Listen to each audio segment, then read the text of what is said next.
Hello students, this is Satvinder and today we are going to start with our next topic of your second unit of chemistry, that is the structure of atom. And in our previous lectures we have discussed about the Bohr's model and its limitations, and after that we have discussed the dual nature of matter and Heisenberg's uncertainty principle, and today we will continue with the concept of orbitals and quantum numbers. So let's start. First of all, what is the definition of orbital? An orbital may be defined as the region in space around the nucleus where the probability of finding the electron is maximum.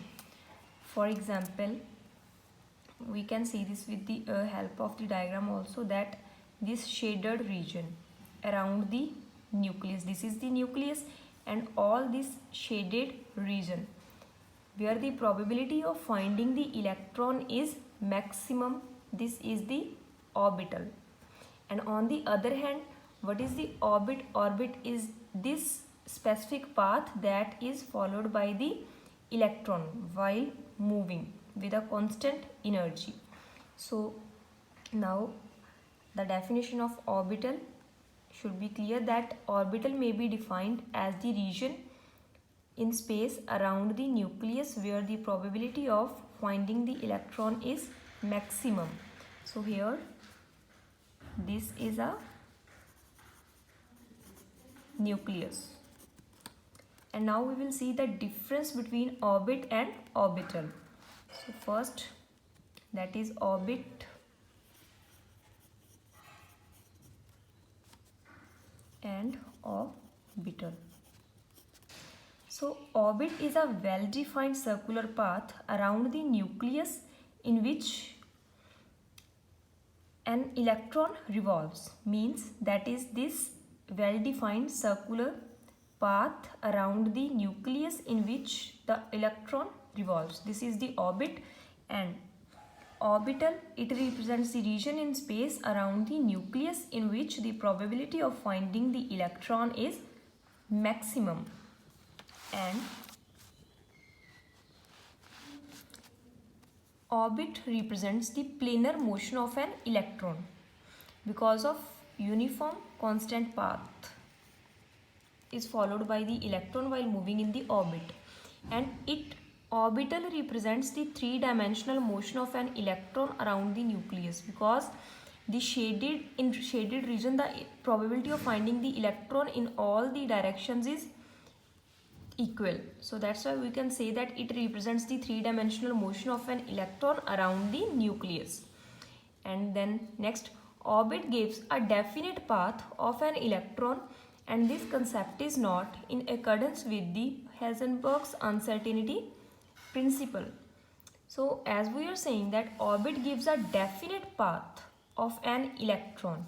So if an electron is moving in a fixed circular orbit, then according to Heisenberg uncertainty principle, as we have said, that there should be change in position and change in velocity. And here we are saying that orbit gives a definite path of an electron, and this concept, so we can say, is not in accordance with uncertainty principle, because we are supposing that electron has to move in a definite path with a constant energy.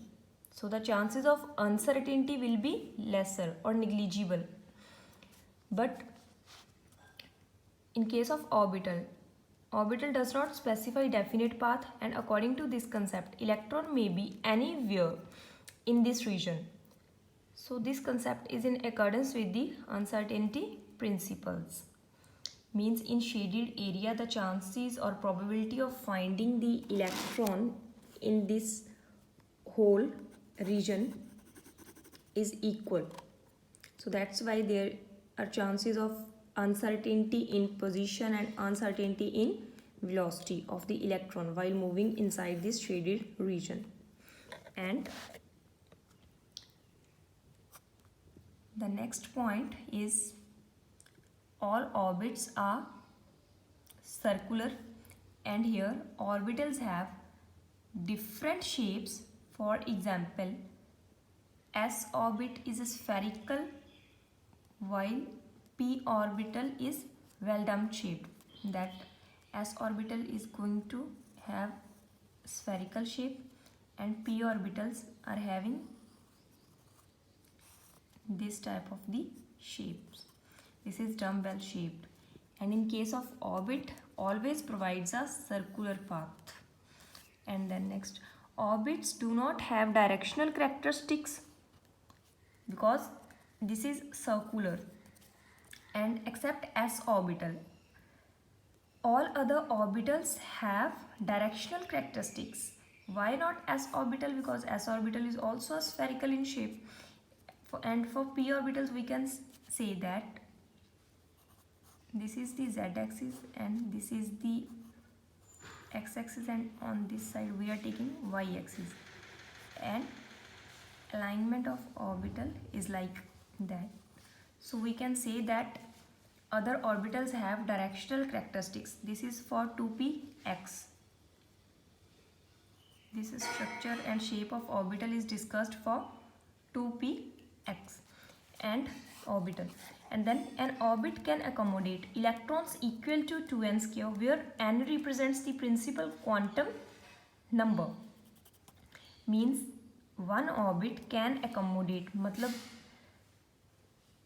ਇੱਕ time ਦੇ ਉੱਪਰ maximum tendency ਹੈ ਜਿਹੜੀ, ਠੀਕ ਹੈ, electrons ਨੂੰ hold ਕਰਨ ਦੀ ਕਿਸੇ ਵੀ orbit the, that is equal to the formula 2n square, where n is the principal quantum number. For example, for first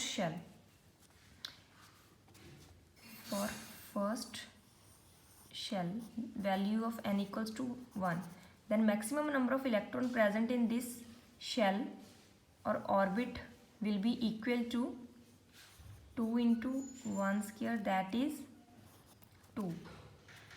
So an orbital cannot accommodate more than 2 electrons, but in case of orbital the maximum number of electrons which could be present at one time, that is 2 electrons. In orbital at one time maximum number of electrons could be 2 only. We will going to discuss this concept in detail in our upcoming chapters.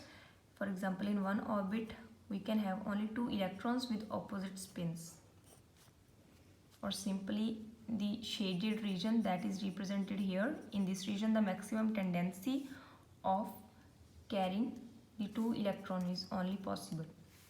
And the next topic is the concept of the quantum numbers. So first of all we will see what are these quantum numbers. A large number of electronic orbitals are possible in atom. To describe each electron in an atom in different orbitals, means if we are talking about the different orbitals, that is these shaded regions, for one for in the structure of the one atom there are different orbitals which are present.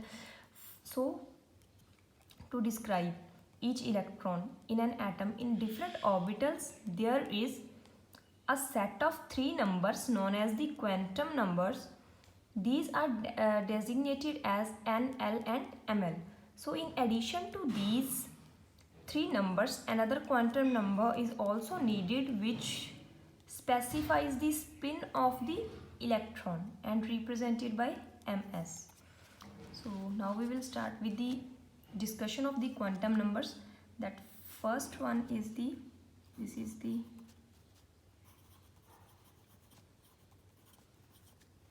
discussion for quantum number. First one is the principal quantum number and it is represented by n. So the principal quantum number determines the size and to large extent the energy of the orbitals, and it is denoted by n. And n can have whole number values and always start from 1. The value of n, that is for the principal quantum number, always start from the 1, because in atom the number of shells counting is always going to start from 1, that is the n equals to 1, that is it represents the first shell, and here that is n equal to 2, it will going to represent the second shell. So that's why we can say that principal quantum number determine the size and to large extent the energies of the orbitals, and it is denoted by n, and n can have whole number values starting from n equals to 1, 2, 3, 4. So now the next thing is this quantum number also identifies as shell, as I have told you that this is for n equals to 1, this is the first shell, and for n equals to 2, this is the second shell, and it is for n equals to 1, this shell is denoted as a K shell, I have written here, and for n equals to 2, the next shell will be L, and for n equal to 3, the next shell will be M, and for 4, the corresponding shell is N. So note the size and the energy of the orbital is increases as with increase in the value of n, because as the value or number of n is going to increase, the size of the atom will going to expand, and the distance between the nucleus and outer orbital is going to increases in this case. So basically, as it is clear that with increase in the value of the n, the size of the atom will going to increase. So that's why we are saying that a principal quantum number determines the size and the energies of the orbitals. And then next one is the azimuthal quantum number, L. So L is also known as orbital angular momentum or subsidiary quantum number. The value of the L ranging from L equals to 0, 1, 2, 3 up to n minus 1. So basically, how much value of the principal quantum number is given, the value of L is always going to be one number lesser than that value, always. That's why we can say that its value is always ranging from 0 to n minus 1. So we will see it here. The azimuthal quantum number gives the number of subshells present in a principal shell, and the values of L depends upon the value of n. Means if we are having principal quantum number value n equal to 1, then value of L could be 0 to n minus 1. Means for n equals to 1, if we are going to take, that is 1 minus 1, it will going to give the value of 0. So that's why we are written here. So here L has one value, means only one subshell is present for first principal quantum number value of 1. I hope this is clear. As I have explained here also, the value of the L depends upon the value of the n directly. If principal quantum number gives the one value, its value is 1, then the subshell associated with the first principal shell will also be 1, that is 0. Its value is 0. So now for n equals to 2, there are two subshells are possible. That is, we are going to start from here. First is 0, and second time upper value will be 2 minus 1, that is equal to 1. So 0 and 1, two values are possible here. And now the next one is for n equals to 3, again we are going to have three subshells, that is 0, 1 and 2. That is, first one is 0, and then we will going to have 1, and then 3 minus 1, that is 0, 1 and 2. And so the number of the subshells in a principal shell is equal to the value of the n. Here the value of n is 3, and we are having 3 subshells associated with the first principal shell, that is 0, 1 and 2. So now what designation we can assign to these subshells for a particular values for L? We will discuss this point right now. That is note here, the subshells corresponding to the values of L are designated as S, P, D, F, G and H. So now the value for L, if L we are having 0, then the notation for its subshell will be S. Means we are going to talk about S subshell, and for L equals to 1 we will going to have P subshell. If the value of the L azimuthal quantum number or orbital angular momentum's value is given to us is 2, then subshell it will going to represent that is D, and for next 3 we are going to have F, and for 4 its value is its denomination is done by G, and for 5 it is denoted as H.